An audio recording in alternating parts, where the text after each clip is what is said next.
Welcome to An Honorable Profession, a podcast giving America hope since 2018. I'm Ryan Coonerty. Along with Debbie Cox Bultan of the New Deal, I'm lucky enough to be your co-host.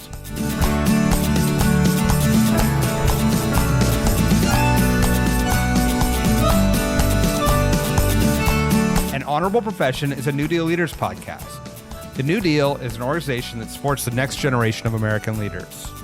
From attorneys generals, to state senators, to mayors, to school board members.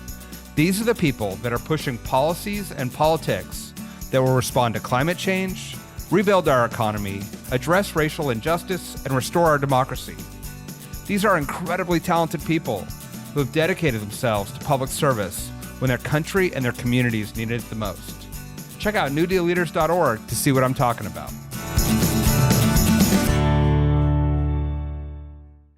In this episode, I talked to Minnesota Secretary of State and longtime New Dealer Steve Simon. Secretary Simon was named by Time magazine as a defender of democracy. And as we hit the 6-month mark before November's elections, we talk about his work to make this election one with high turnout and low drama. Secretary talks about why Minnesota has topped voter turnout ranking for years, how young voters are feeling about this election, and some of the exciting legislation that he and others championed and passed this session to improve both election accessibility and security. We also talk about how Secretary Simon's early interest in current events led him to a path of public service and meeting the cast of Hamilton. Hope you enjoy. Steve Simon, welcome to An Honorable Profession. Thank you so much for having me. I've been it's lovely to see you, and I've been looking forward to this conversation. This is a big, big year for people who are sitting in Secretaries of State positions, and just wanted to kind of start with the question. First of all, say thank you. Actually, I think you are really on the front lines of ensuring that our democracy is functioning, and I'm so grateful for all you're doing. We are so grateful for all you're doing. So maybe just as a real open-ended first question, like, how are you feeling heading into 6 months here before November? How are things going out there? Yeah, I would say cautiously optimistic, truly. I mean, look, I like to say that I and we who do this work are in the democracy business. It's going to be an interesting time, to put it very mildly, to be in the democracy business over this next 6 months. But we've been here before, right? And I used to say, a few months ago, well, it's going to be an intense 2024. It is an intense 2024. We can already feel that. Let's face it, the presidential election is going to color so much of people's views about the election and even the process issues. And the way I look at it is this. It's going to be intense. It is intense. And to some extent, for good reason. There's nothing wrong with that intensity. We're electing the most powerful person in the country, arguably the world. I think a little intensity and passion are called for. There's no question. There will be strong feelings for various candidates, against various candidates. That's all fine and good as long as it's within certain, standards of conduct. Let's put it that way. I have been saying that as I sit here about 6 months out, my big wish for the next 6 months, if I could wave a magic wand right now, I want two things: high turnout and low drama. That's what I'm looking for: high turnout and low drama. And that's sort of the goal we've set ourselves here 6 months out. And I think we can get there, both as a country and certainly in Minnesota. We can be passionate, even boisterously so, on behalf of or against candidates. Obviously, in our office, that's improper. We don't cheerlead for or against any candidate or political party or anything of the kind. But I'm talking about out there with real people. There's some cause for optimism here. We've learned a lot from 2020, and I think we're well situated to have a good election where everyone can participate, and hopefully we get real buy-in in the outcome, whatever they are, for whatever the office. Yeah, I absolutely love that. High turnout and low drama. That is a good mantra heading into November. And I want to dive into both of those aspects of it. So let's start with turnout, actually. Sure. You have done, Minnesota is consistently has some of the highest turnout in the country. You guys have been really amazing about that. Why do you think that is in Minnesota, and what are you doing to ensure that happens again this time? Yeah, we're very proud. 3 out of the last 4 elections, we were number 1 in the country in voter turnout, including the last presidential, which was a very difficult year of 2020 with a once-in-a-century pandemic, no vaccine yet, let's not forget, a lot of anxiety and fear and uncertainty. So we're hoping to repeat as number 1. And thank you for the question, as to why that happens. I mean, there are a lot of explanations, obviously, reasonable explanations.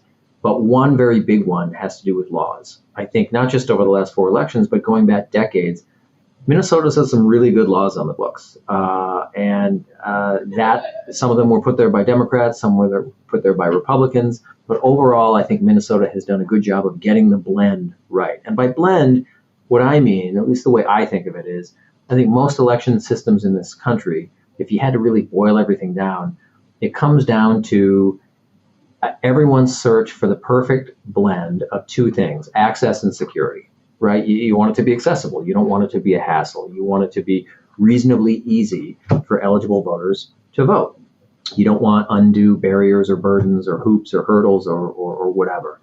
But by the same token, security means you want only eligible voters to take advantage of that accessibility. So it's always a search for that mythical perfect blend. You're never going to get there because there's no such thing as perfection. But Minnesota has a lot of examples. Let me just give you 1 or 2 historical examples from the Wayback Machine. So starting 50 years ago, Minnesota was one of the first and earliest adopters of same-day or election day voter registration, 1973. And so we've had it for 50 years continuously. As you and your viewers and listeners know, in most of the rest of America to this day, that isn't the case. In most of the rest of America, there is a pre-election cutoff for registration. Sometimes it's a month before. And that's just an example of something Minnesota's had for a long, long time that has put the state in a position of advantage in terms of fostering turnout. Another one is the fact that, for quite a while, we've had the situation where if you're eligible to vote in Minnesota, you can vote from home. You don't have to go to a polling place. You can, and most people still do. But that's another example, just historically, of the laws that have put us in a good place. So that's one among other explanations of why Minnesota does so well year after year in terms of turnout. Yeah. Well, and you guys have kept that trend going. You had a really big legislative session this last year to address, I think, both things, which I think is so important, actually. I mean, just to take 1 second on that, this idea of balancing security with access. We did a poll heading into our summit last couple weeks ago in Phoenix, and found that, there's not surprising, there's a ton of concern about democracy. Like only 24% or something of people said that they thought American democracy was going excellent or good, which is, disturbing. But then when you dive a little deeper, you start to see that there's particularly sometimes among the parties, frankly, a little bit of difference of opinion about why that is. Some people, and particularly Democrats, tend to like to talk about access. Republicans tend to like to talk about security. And I think it's super important that we understand both things are critical to having free and fair elections. And so I know that the package of legislative proposals that you championed, and congratulations on a huge session, address both, as you were saying. So do you want to just take some time to give us a little bit of a sense Sure. of what some of you're kind of most happy to see having gotten past this session?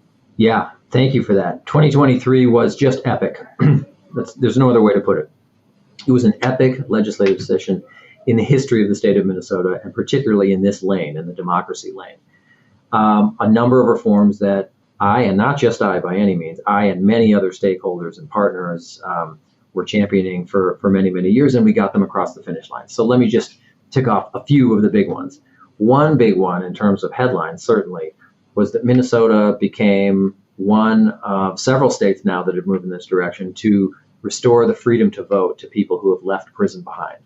These are folks who have served every minute and every second of their time in incarceration, have been out for years, sometimes decades, and could not vote. And thanks to legislation passed last year, now they can. That's 55,000 plus people in Minnesota who a year ago didn't have the right to vote, and now they do. And so now the challenge is, and we can get to that later, like, what do we do about that? How do we get the word out to those folks? But that's a big deal to so many people and so many families. And it's been just a delight to see how that has turned out. But we got our work cut out for us. So that's one big one. Another one is that, and by the way, all of these reforms, and I'm just going to tick off just a few of them, they are all, every one of them, nonpartisan in origin and nonpartisan in effect.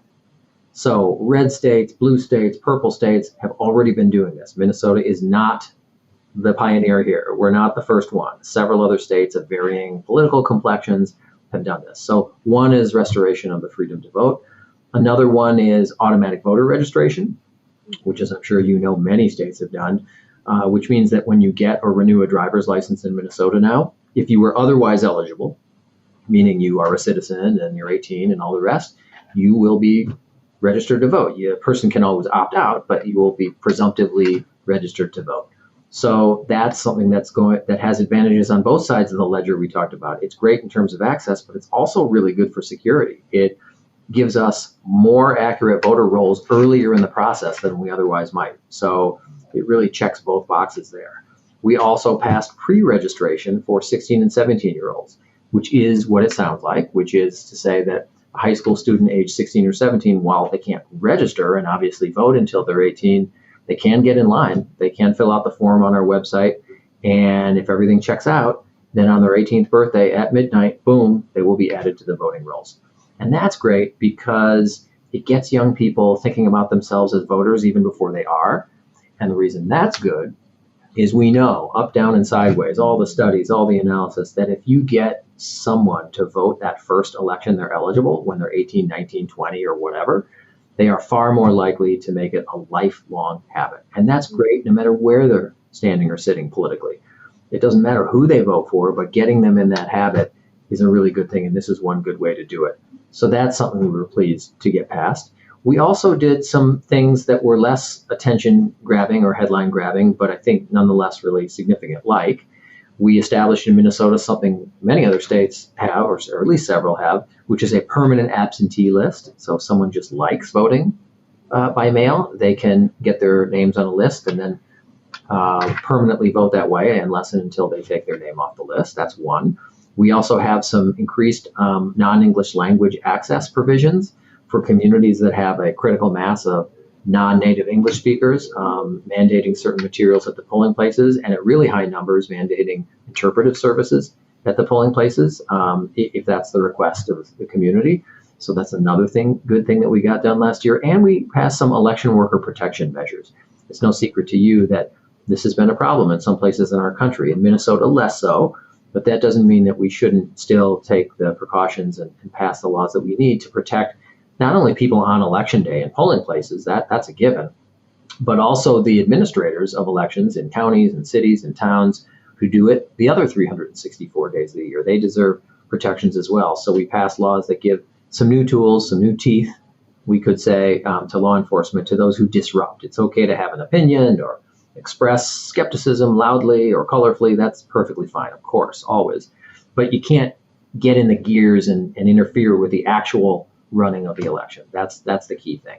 And so those are just some of the examples, a real banner session for the democracy world in Minnesota. And it's going to put us, I think, in a really good spot for 2024. Yeah, there's some really, really great stuff in there. Congratulations. I mean, huge reforms. One of my favorites that you mentioned, I just have to say, is the pre-registration for 16, 17-year-olds. As a mom of teenagers, my daughter, pre-registered here in California when she was 7. She was so excited when that happened, and can't wait to cast her first ballot now or I guess she did in the primary actually. So she, it was so exciting. So I think that's such a good one. On that one specifically, I know part of your effort around that issue has been to go out and actually talk to young people at high schools to make sure they know about this. I'm curious, kind of like, what are you hearing from young people about their desire and interest in voting? Like, what kind of feedback are you getting on this? Oh my God, we could do a whole podcast just on that question. And literally my last meeting before doing this podcast was at a high school. My 33rd, that's right, 33rd of the year, high school visit was at a place in suburban St. Paul, where I've been going around and, among other things, talking about this pre-registration law. But not only that, to your question, I've really been trying to take the temperature of young people on voting in general. What is their appetite? What are their hesitations? And voting in particular this year. Are they motivated? Are they, glum about it? What do they think about that? As to voting in general, they seem, and I'm, of course, generalizing here across these 33 schools, but, if I could boil it down or sum it up, I would say there's genuine gratitude for all the ways that they can vote, for the access, for the pre-registration. I think people think it's cool and nice that they have those options. And I think they appreciate hearing about that. I do get the sense that in terms of voting this year, there is a both an excitement, but also an acknowledgement about the intensity that I think so many are feeling about this particular election, and people being a little bit worried about that. Is that going to be sort of a downer? Is it going to just be a big cloud of negativity and attacks? Or is it going to be something more, affirming and uplifting? People don't know yet. But what's fascinating to me is this has been a really interesting opportunity because of the pre-registration law to get in and talk about voting in general. Apart from 2024 or 2026 or anything else, like, how do you feel about voting? Do you as young people feel that it is, do you connect with the idea of voting? Do you think voting is overrated? Do you think it will or will not lead to the kind of outcomes that you want? What do you think about that? So I'm fascinated in those bigger kinds of questions. And so I ask. And I've been really fortunate that students talk freely about that. And interesting to me, anyway, is some of the reasons that you hear about why students might be on the fence about voting or are not sure about voting. And one of the tactics I use is, students don't like to talk out loud about what they're thinking. So the way I couch it sometimes is I say, okay, let's not talk about you. What is your perception of what your peers are thinking? So that gives people and permission to talk freely. They may or may not be talking about what they themselves feel, but I couch it in terms of, you don't have to talk about yourself, but what is your impression? What's the vibe you're getting about what your peers are feeling about X? And so then they'll talk about it. And what's interesting to me is one of the key reasons I hear about students being maybe on the fence or not sure has to do with just, I guess, what I'll call ballot overload. Meaning it usually comes at me something like this, not these exact words, but it'll be something like, look, sure, I have an opinion about certain contests, President of the United States for one, or maybe it's the other end of the ballot, it's school board because, my friend's mom is running or my neighbor's running or something like that. But they'll say something like, look, but there are like 25, 30 contests on this ballot.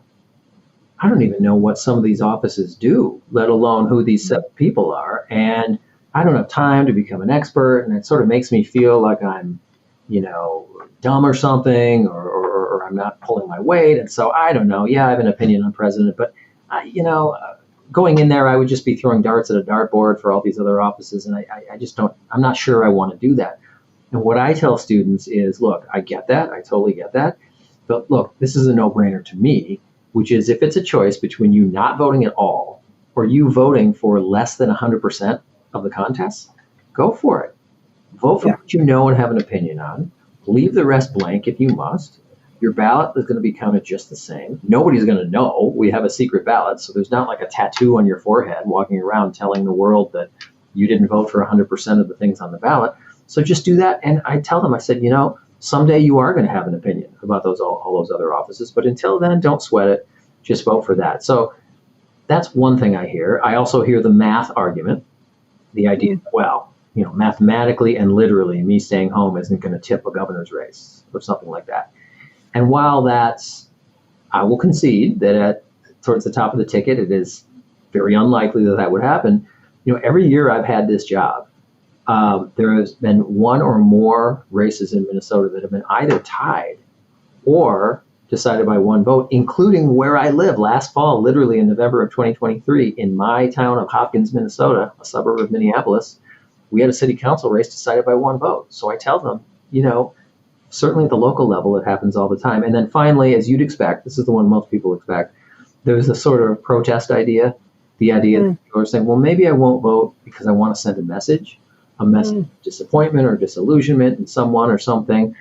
And I always tell them that the best response I have to that is the words that I saw on a T-shirt a few years ago. And the T-shirt said, failure to vote is not an act of rebellion, it's an act of surrender. And I like that. Particularly with young people, I talk about don't surrender what you've got. It may be tempting because voting may seem frustrating. Just don't give into that and don't give up. Vote, and don't give up. So it's a great opportunity, this new law, to get into high schools and talk not just about the new law and the mechanics of the laws that we passed, but just the bigger picture, like why vote at all? Why is this at all? Yeah, I love all of that. I love the first answer you're getting from them, which shows such a sense of responsibility about it, right? Like that they're taking it very seriously. I'm not sure. I don't have enough information. Good for them. And I love your answer to them, actually, again. So thank you for that. I want to turn a little bit to another big thought, which is restoring, I mentioned at the top this poll we did, and you're not surprised to hear that people are feeling, not great about our democracy. And I know that's something we've talked about it. I know that you care a lot about trying to restore trust in government and election process, and in a system that frankly is working pretty well. That's kind of the frustrating thing for people who are aware. But it's, there's people who have very fair questions. You've done, this came up at our summit in Phoenix where people were, I guess it's a two-part question. One is, what are some of the things you're doing to try to help restore trust in government? I know that we have highlighted you a lot for one of those things, which is to do testing of the machines in public so people can really understand how the process works. That seems like it's an idea that I love and that we've been promoting all over the country, and suggesting other people do that if they're not already doing it. And secondly is also, maybe I'm curious about your sense of the role of the media in all of this, because they love to talk about when things don't go right, but they don't always, have the headline, everything goes well in, in the suburb of Minneapolis, that, the election was a tie and there was a count and it all worked out the way it's supposed to work out. Right. And so what are your thoughts on kind of restoring trust of government, both in terms of a policy perspective and maybe the media environment? Well, I think you've nailed it the way that you just set it up. Absolutely right. And I think, look, the way to restore or enhance trust, there are many ways to do it. There's no one correct way, but one way surely is through transparency, at least in Minnesota, and really I gather in most places in this country. If people knew or understood, even in a very general sense, what all the sort of layers of accountability in our election system, they would sleep a whole lot easier. Even those who have bought into some of the most outlandish bits of disinformation or conspiracy. So you use the example of the elections equipment, and maybe I'll just zoom in there because that's a pretty prominent one. It's not the only one, of course, but we know that since 2020, there have been these, there's no real charitable way to put it, conspiracies, mostly along the lines of, well, you can't trust the elections equipment because it's actually changing votes from candidate A to candidate B, and you can't trust these things. And so what we did is we didn't even pass a new law. All we did was draw more attention, which we're continuing to do, to an existing law in Minnesota. And that law requires, sensibly, I think, it's been on the books for a while, that every level of government that uses elections equipment, school district, city, town, county, in the run-up to any election, not just a November general election, it could be a special election, a primary, they must, mandatory, they must trot out that equipment in a pre-noticed public place. So everyone has advance notice. Nobody needs an engraved invitation. Nobody needs to be a big shot or a VIP. You don't even have to live in that place. Open to the public, and everyone can file in a pre-noticed public meeting and watch these elections administrators basically put these machines through the paces and basically try to trick them. I mean, in Minnesota, the law is written so that they'll do that. They'll overvote, they'll undervote, they'll put stray marks. They will try to trick the tabulators into getting it wrong. And only if that equipment performs perfectly will it be allowed for use in the upcoming election. So, just so your audience knows, the goal here isn't to drive up attendance at these public accuracy tests, as they're called. That's not going to happen. People have lives and jobs and worries and all the rest. Nobody's going to show up to these things in great numbers. The idea is to just implant in people's minds the very general notion that we do this stuff in Minnesota. They're not going to remember PAT, public accuracy test. They're not going to remember the acronym or all the details or all the jargon or anything like that. But I think we will have accomplished our mission if the next time one of these conspiracy theories ends up in someone's social media feed, they think to themselves, even subconsciously, okay, I don't think that's a thing in Minnesota because I saw something. Don't we do that? We have some testing thing where we put everything through the paces. I can't remember who does it or where or when, but yeah, I think we're okay here. That's the idea here, on a very broad and general basis, to have people know that, yeah, on that issue, just to pick one, we've got this covered. We've thought about this, and no, the machines are not switching votes from candidate A to candidate B, and we know that because they're tested rigorously and regularly before every election. I love that one.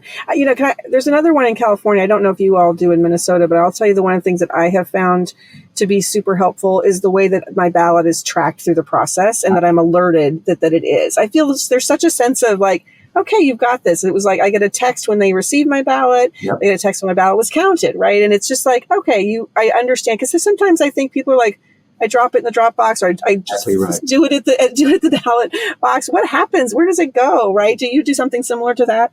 We do. We don't do it text-based, but it's email-based in Minnesota. Yeah. So I think that's such great peace of mind for people. And the analogy I often use is, look, when you put that ballot in the mail, you don't have to hope and pray that it gets there and wonder whether it ever got there. You can track it like an Amazon package or a UPS package, which people are very used to. You can track it and see exactly when it was delivered, exactly when it was received, and get the A-OK and the thumbs up that it was actually processed.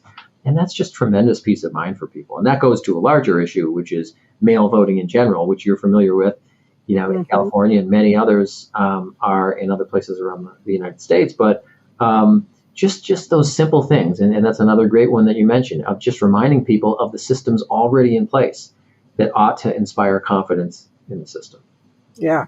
Well, I want to move on, but I will say on the mail-in voting, you're right. I am used to it. I mean, I've been a permanent absentee voter for, probably more than a decade. And, it's frustrating that has become this issue that is hyper partisan and that there somehow was something nefarious about it when really this has been happening. I mean, in Oregon, of course, as you well know, they've had only mail-in ballots for decades. So this is, and people of all, to your point, parties and affiliations have been using this mechanism for a long time. So I'm sad that has kind of become such a partisan issue. And I hope that we're going to move out of that as people get more comfortable with the process. I think we are turning a corner on that. I saw recently some, social media posts by prominent national folks that I think is making it once again, right, as it always was, a not just bipartisan, a nonpartisan issue. Yeah.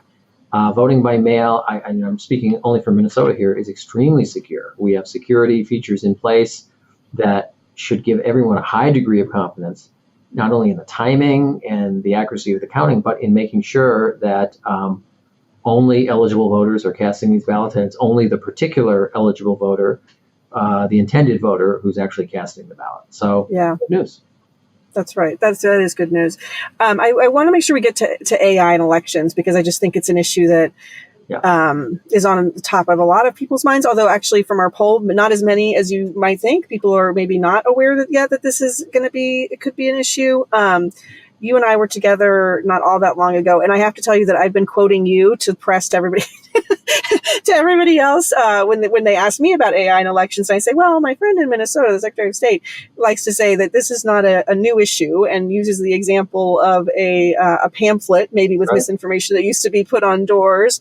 But this is just obviously such a way that it can be, information can be spread so much quicker. It's, harder to track down. And of course, this new element of being able to do deep fakes with someone's voice or likeness certainly adds a layer of complexity to the whole thing. So what are you doing? How concerned are you about it? And what are you doing to think about making sure people have, any disinformation is debunked if they have the correct information they need? Yeah.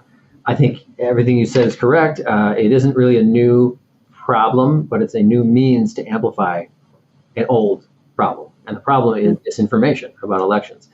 And you're right, something that decades ago would have been done by a paper flyer can now be done by a reliable seeming, authentic seeming deepfake or something that's AI manipulated. So rather than just shaking our fists at the sky, what can we do about it? I think a few things. One is that, detection is obviously the threshold kind of thing. And we saw with the Joe Biden robocall in New Hampshire, just how effective that could be once detected. I think that's a real cause for some real hope. What happened in New Hampshire, just for the sake of the audience here, if they don't already know, there was somebody was calling people with a so-called robocall that was a completely manufactured, fabricated facsimile of the president's voice. It wasn't like they spliced together stuff he had actually said. It was just totally made up. And the good news there is that the Secretary of State's office and that state's Attorney General and the news media, I think, acted really well, quickly, and responsibly to debunk it, to pre-butt it and rebut it, and warn people about it without repeating the message. And I think they did a really good job of that. So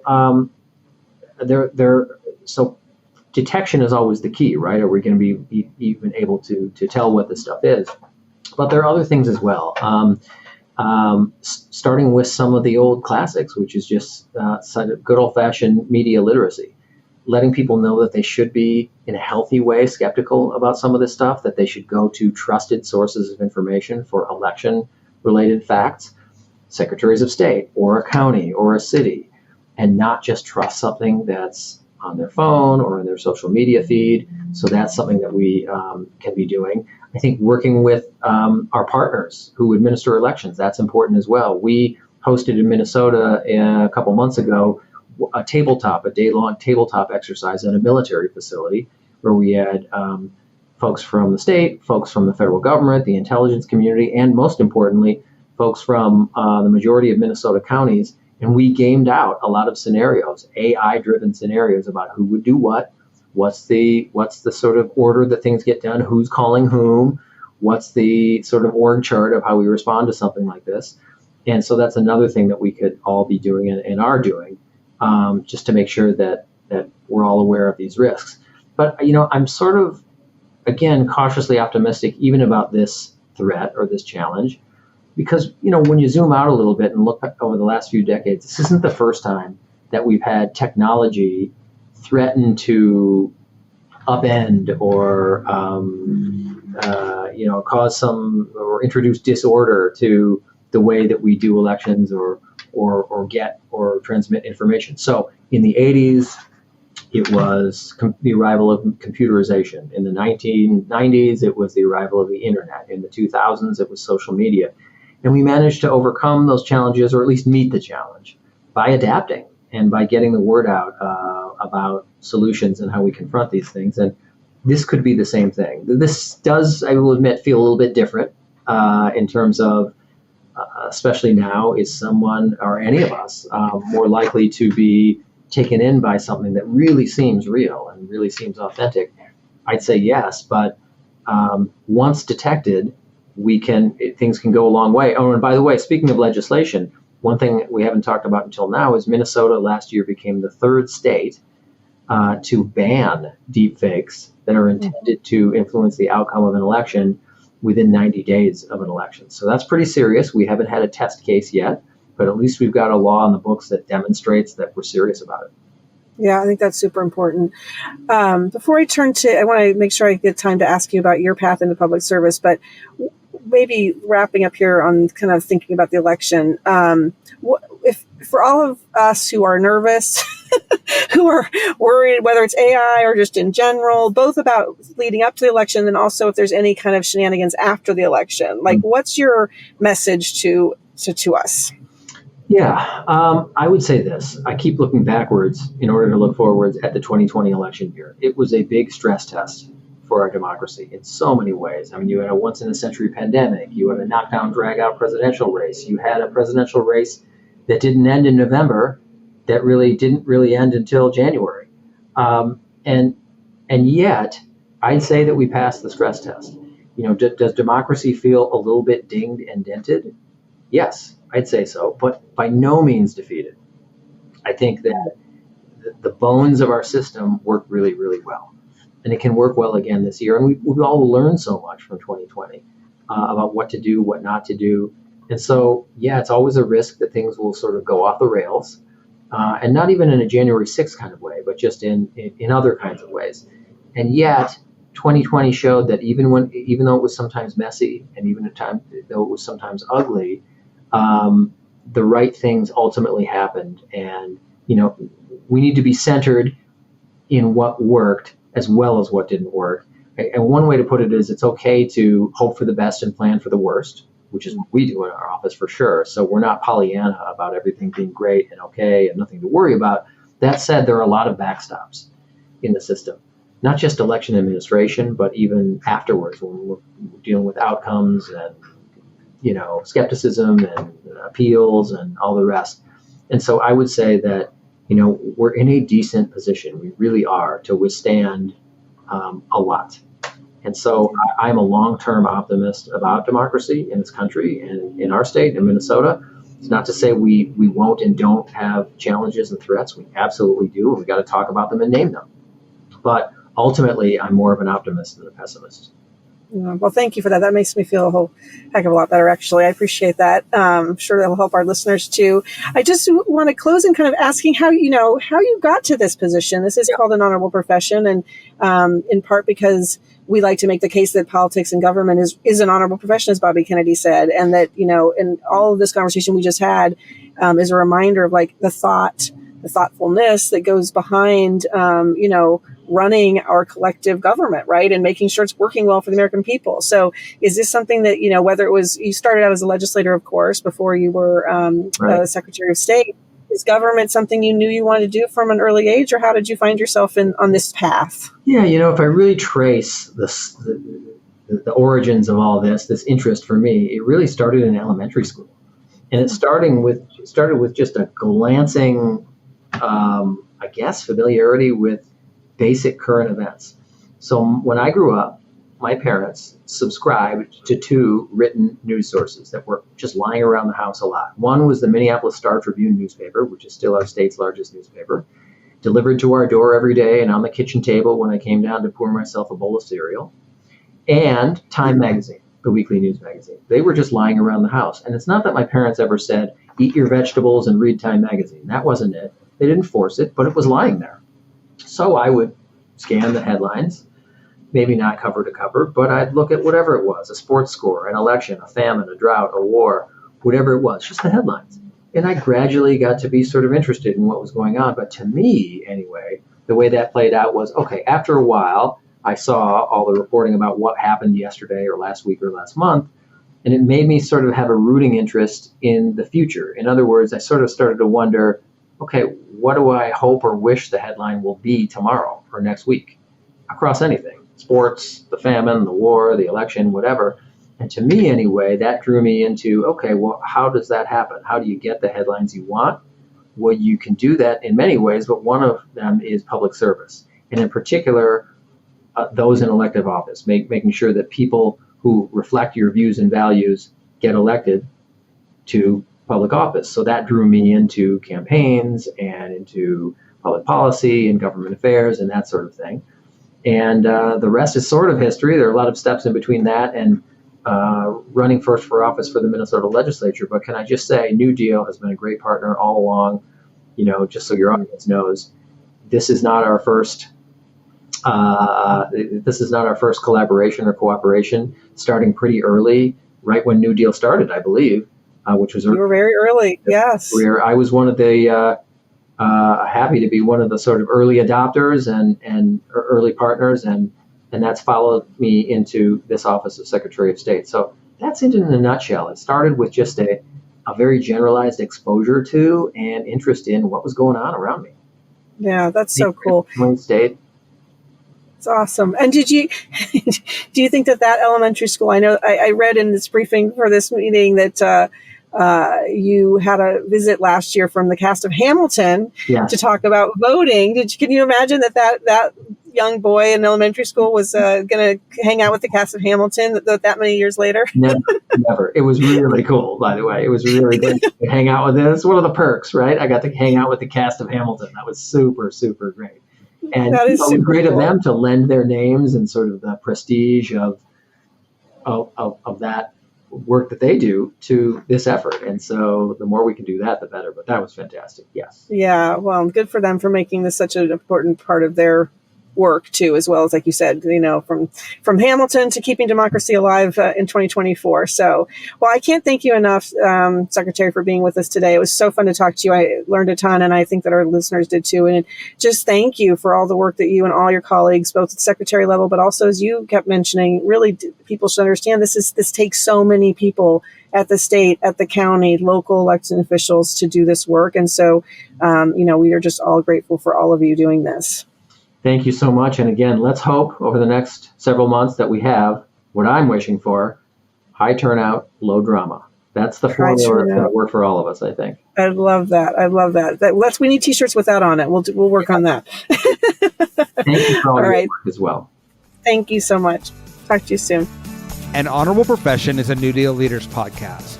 Thanks to the team at NewDEAL for producing this episode. We encourage you to bring honor to public service, and because we keep things honorable, no tax dollars are used in the making of this podcast.